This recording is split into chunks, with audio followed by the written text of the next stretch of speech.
5 seconds more. What's up, people? My name is Dejulo Kun, and I acted as the creative director, film director, and advertising photographer on the just concluded Spotify campaign titled Cancel the Noise. So this time around, person is already asking you so many questions that are pressuring you. When is the next album coming? Something is happening somewhere. Are you signed somewhere? Spotify is almost like a reset button for artists. It helps them lock in, it helps them relax. And then this is the breakdown of how we were able to achieve that. First of all, let's see what the campaign looks like. My Spotify is chaotic. When I wake up in the morning, listen to something that'll clear my head. My go-to Spotify playlist is Mint Africa because it has a range of electronic music sounds, a journey through emotions. My go-to playlist when I'm looking to lock in is Street Anthem. It reflects like my true self, shaped my life and my music entirely. Same life. My go-to playlist is noise, white noise, brown noise, pink noise. It actually helps me lock in. I get my inspiration from anywhere and everywhere. So, how interesting was that, huh? I hope you guys enjoyed that. So basically, the idea, which is Cancel the Noise, came from the Spotify team, and they wanted to showcase upcoming artists in how Spotify feels like their comfort zone or where they go to when they want to lock in. And they want to just take away or want to lock out all the external noises and external voices around them about their growth, about their development, about their artistry, and so on and so forth. So when they reached out to me regarding the idea, what I did was to build up on that, and then I came up with a concept whereby we can feature each of these artists in two separate scenarios. One is where everything is noisy, where there's so many things going around them. The second scenario is where they're comfortable, they're convenient, and they're locked in. So we had 4 different artists, namely Rudy, Fimi, Aniku, and Taves. We had 2 days to shoot. The first day was for Rudy and Fimi, while we shot Aniku and Taves on the second day. Come like this, but like a little bit further. So the 2 sets that we built for the first artist, Rudy, were a press statement or a press release set and a cozy living room where he had a friend, a guitarist, and he was performing one of his songs.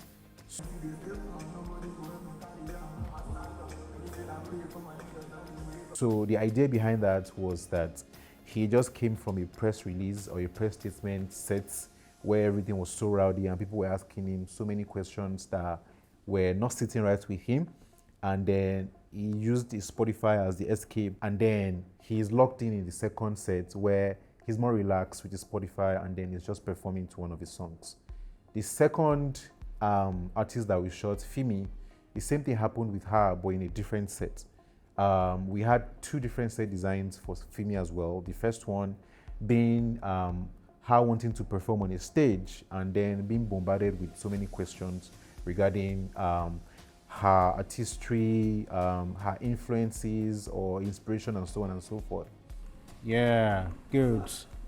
She had a second set I as well love where it. she's more locked in, she's on her Spotify, and then she's performing one of her songs and she's freestyling, and then she's just so convenient and she's so comfortable in that set.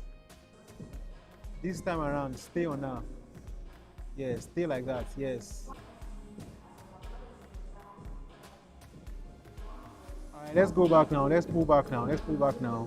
The idea behind this generally is that we are looking at these upcoming artists as very vulnerable and very open-minded people in terms of how they can bend themselves, how they can be flexible to navigate through pressures at the stage where they currently are.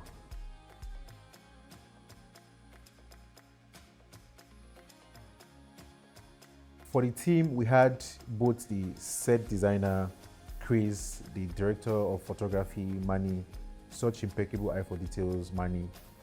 The BTS guys, we had Praise on the videos and Jenyo for the stills. The producer Bisola from Wishbones and my AD Okpeyemi D. Such fantastic set of people.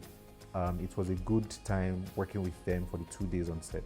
For day 2, we had Aniko and Taves as our artists. We were supposed to resume on set before 6 or 6:30 because there was environmental in Lagos State for that day. So we had to come in early to start setup. For Aniko, we had 2 sets for her as well. The one where she was doing her stuff on the Wheels of Steel, being a DJ. We had a turntable, and then we had extras in the background. And also the second set where she was in the backstage, where she was able to lock out the noise from the rave setting where she's coming from. So it was just such a fantastic idea for her as well. Our second talent for the second day, Taves, amazing guy, like one of the best people that I've shot so far. When he came on set, it was good vibes, good energy. We also had 2 sets for him. There was the one where he was battling with a very toxic interviewer, asking him a bunch of questions that he wasn't comfortable with, and he had to walk out of that interview, went back to his apartment. And yourself. Yeah. So when you fall like that, the next thing you're doing is you're bringing out your phone from your pocket, your earpiece jack in there, plug in, zone out and be happy. That's it. We had like a minimal living room where we situated him for his second set, and then he was on his Spotify at that point. He was locked in.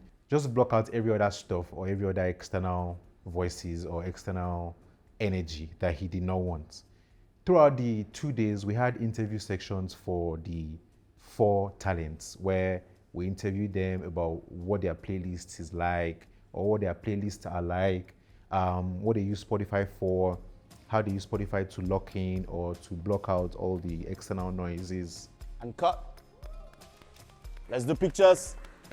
Throughout the 2 days that we shot for, we had photos taken of the 4 talents.